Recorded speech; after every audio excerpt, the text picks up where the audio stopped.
आज हम honeycomb book का chapter 2 a gift of chappal start करने वाले हैं। या सही सुना आपने, अ गिफ्ट ऑफ।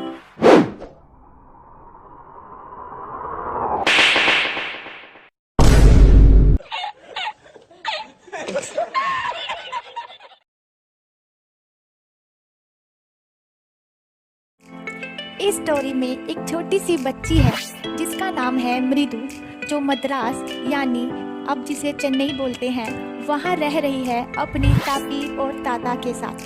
तापी और ताता ये दोनों तमिल वर्ड्स हैं जिसे हम हिंदी में बोलेंगे दादा और दादी। एक दोपहर को मृदु की तापी यानी उसकी दादी उसे ले जाती है उसकी आंट यानी उसकी चाची रुक्कुमणि के घर, उसे उसके कजन्स यानी चचेरे भाई बहन से मिलवाने के लिए, जिनका नाम था रवि, लल्ली और मीना। मृदु is a young girl living with her grandmother Tapi and grandfather Tata in Chennai. मृदु एक छोटी सी बच्ची है जो चेन्नई में अपने ताता और तापी के साथ रहती है, यानी अपने दादा और दादी के साथ रहती है। Mridu goes along with Tapi to her aunt Rukkumani's place one afternoon. एक बार दोपहर में अपनी तापी के साथ मतलब अपनी दादी के साथ मृदु अपनी आंट यानी अपनी चाची रुक्कुमणि के घर जाती है। There she meets her cousins Lalli, Ravi and Meena. वहाँ वो अपने कजन्स यानी चचेरे भाई बहन लल्ली, रवि और मीना से मिलती है। Everyone at रुक्कुमणि's house was glad to see मृदु।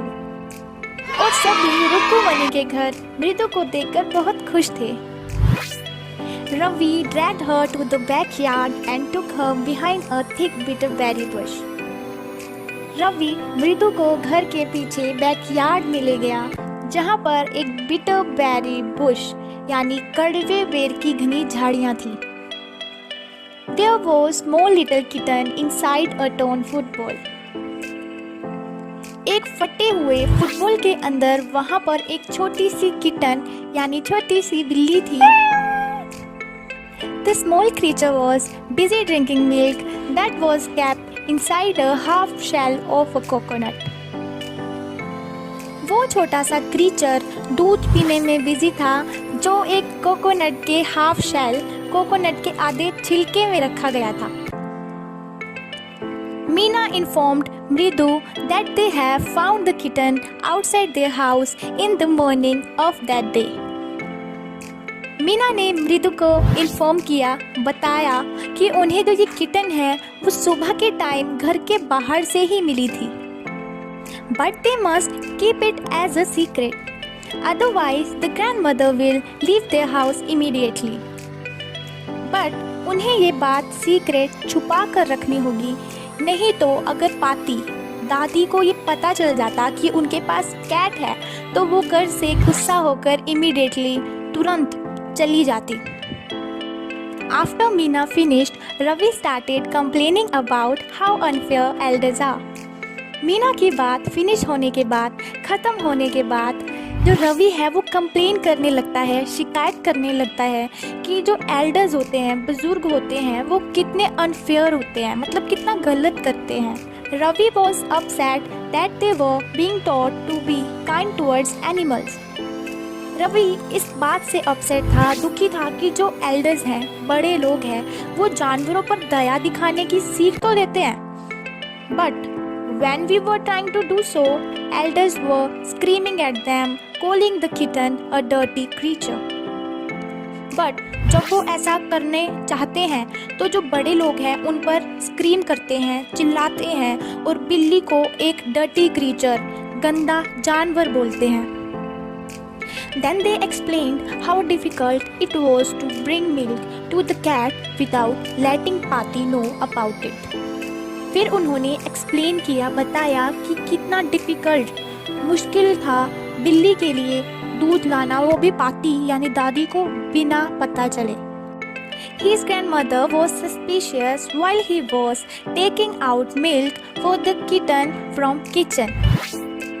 उसकी दादी को तभी शक हो गया था जब वो किचन से बिल्ली के लिए दूध लेकर जा रहा था। He had to drink more than half of the milk to make her believe that it was for him.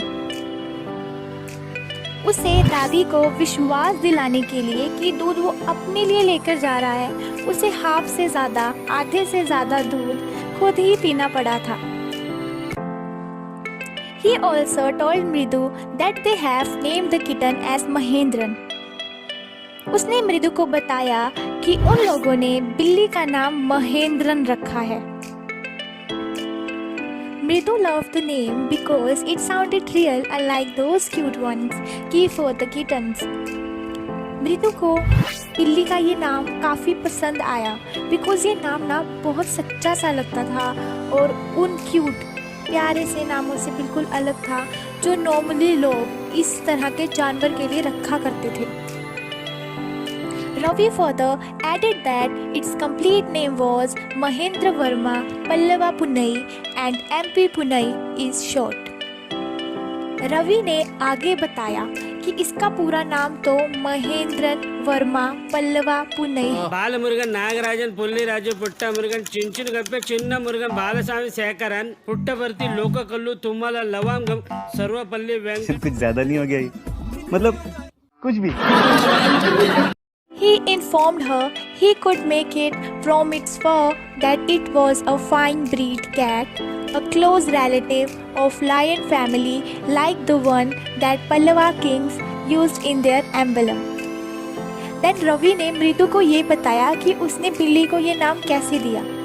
उसने बताया कि बिल्ली के जो फर है, जो उसके रोए हैं, उसको देखकर ये कहा जा सकता है कि ये तो एक फाइन ब्रीड यानी अच्छी नस्ल की बिल्ली है और शेर के परिवार की क्लोज रिलेटिव यानी करीबी संबंधी है। और शेर भी वो जो पल्लवा वंश के जो राजा थे अपने एम्बलम यानी अपने प्रतीक के तौर पर यूज करते थे। To this, Mridu giggled, which instigated Ravi to prove his knowledge about the history further. ये बात सुन मृदु है वो गीगल मतलब खिलखिलाकर हंस पड़ी, तो रवि है वो भी इंस्टिगेट मतलब कि उत्तेजित हो गया और उसे अपनी हिस्ट्री की मतलब इतिहास की अपनी नॉलेज यानी ज्ञान को प्रूव करना पड़ा, साबित करना पड़ा। Ravi was busy in making all proud announcements about his kitten when a weird sound, screech, came from the window. Ravi बिल्ली के बारे में मतलब प्राउड अनाउंसमेंट्स मतलब अच्छी अच्छी बातें बढ़ा चढ़ा कर बातें कर ही रहा था कि तभी उसे एक अजीब सी आवाज़ क्रीच सुनाई दी। ये साउंड विंडो की तरफ से आई थी। मृदु was shocked while Mahendran was frightened. जो मृदु थी वो एकदम से चौंक गई जबकि जो महेंद्रन था वो काफ़ी डर गया। Mahendran jumped with fear on a red chilies kept under the sun for drying. Mahendran है वो डर की वजह से उछलकर एक थाली पर चढ़ गया जिसमें जो लाल मिर्ची है वो धूप में ड्राई होने के लिए सूखने के लिए रखी गई थी। The screeching noise kept on coming from the window. मृदु asked what the noise was. Crèche की आवाज़ विंडो से आ रही थी तो मृदु ने रवि से पूछा कि ये आवाज़ क्या है। Ravi replies that the noise was coming from Lalli who was learning the violin. Ravi ने बताया कि लल्ली वायलिन बजाना सीख रही है और ये आवाज़ वहीं से आ रही है। The three kids looked through the window and saw Lalli playing the violin. तीनों बच्चों ने खिड़की से देखा कि जो लल्ली है वो वायलिन बजा रही है। मृदु peeped from the window and she found Lalli was holding the violin in an awkward position, sitting a bit away from her music teacher who had his back towards the window. मृदु ने खिड़की से झांका और देखा कि जो लल्ली है उसने वायलिन को काफ़ी ऑकवर्ड पोजीशन में पकड़ रखा है मतलब काफ़ी अजीब तरीके से पकड़ रखा है और वो अपने म्यूज़िक टीचर से थोड़ी ही दूरी पर बैठी हुई है और जो टीचर है उनकी जो पीठ है वो खिड़की की तरफ है। The teacher was bald with a fringe of old black hair falling around his ears. जो टीचर है उसके सर पर कुछ ही बाल थे जिनमें भी काफ़ी सारा तेल लगा हुआ था और वो कानों तक लटक रहे थे। He was playing the notes perfectly on the violin while Lally was struggling hard. Teacher violin पर बहुत आसानी से बहुत अच्छे से धुन बजा रहे थे, जबकि जो लल्ली है वो धुन बजाने के लिए काफ़ी स्ट्रगल कर रही थी, मतलब काफ़ी संघर्ष कर रही थी, उसे काफ़ी मुश्किल आ रही थी. Children were having fun peeping from the window when Rukumani called Ravi to send the beggar away. बच्चे विंडो से झांकते हुए मज़ा कर रहे थे कि तभी रुक्कुमनी ने रवि की मम्मी ने रवि को बुलाया और बैगर को भगाने के लिए कहा. She was fed up with the beggar coming to their place for a week now and wanted him to find another house. वो अब तंग आ गई थी कि बैगर जो भिखारी है वो हर वीक उनके ही घर पर आता है और इसी वजह से वो चाहती थी कि बैगर अब कोई और घर ढूंढ ले. The beggar had made himself comfortable at the garden. He was leaning against the neem tree with his upper cloth spread under it. जो बैगर था वो गार्डन में बैठा हुआ था. उसने अपने अपर क्लॉथ को नीचे बिछा रखा था और नीम के पेड़ के सहारे बैठा हुआ था. When Ravi told him to go away, he started explaining his situation. जब रवि ने बैगर को जाने के लिए कहा तो उसने अपनी हालत, अपनी सिचुएशन बताना शुरू कर दिया. The beggar told them that he would leave after taking rest for a while. Beggar ने उन्हें बताया कि वो इस जगह पर थोड़ा सा रेस्ट करके, थोड़ा सा आराम करके फिर वहाँ से चला जाएगा. It was too hot outside and there were blisters in his feet. The children were in pain seeing this and started making plans to give him chappals. बाहर बहुत तेज गर्मी थी और उसके पैरों में फफोले हो गए थे. ये सब देखकर जो बच्चे थे उन्हें बहुत अफसोस हुआ, उन्हें उस पर काफ़ी तरस आ गया, दया आ गई और उन्होंने उसे एक जोड़ी चप्पल एज अ गिफ्ट देने का प्लान किया. The three kids began searching for a suitable pair. Mridu remembered seeing a pair of old grey chappals while she had entered Ravi's house. तीनों किड्स ने एक सुटेबल, एक ठीक ठाक सी जोड़ी की तलाश शुरू की.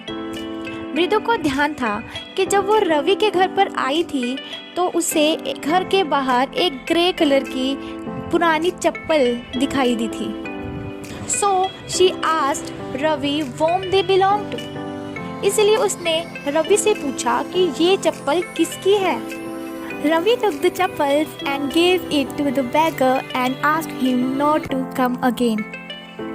रवि ने चप्पल उठाकर उस बैगर को दे दी और उसे दोबारा यहाँ पर ना आने के लिए कहा.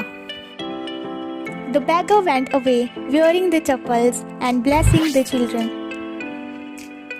बैगर चप्पल पहनकर वहाँ से बच्चों को ब्लेसिंग्स देकर, आशीर्वाद देकर चला गया. It was the time for the music teacher to leave. He was looking for his chappal.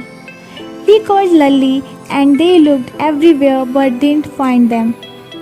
अब म्यूज़िक टीचर के जाने का टाइम हो गया और वो अपनी चप्पल ढूंढने लगे, बट उन्हें वो चप्पल नहीं मिली. सो उन्होंने लल्ली को बुलाया और सभी उनकी चप्पल ढूंढने में लग गए. Lalli informed Rukkumani about it. Rukkumani question the children if they had seen anyone picking up the chappals.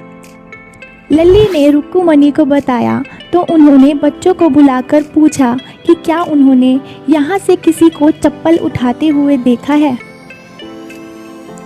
रुक्कुमनी was really angry and Mridu couldn't control anymore.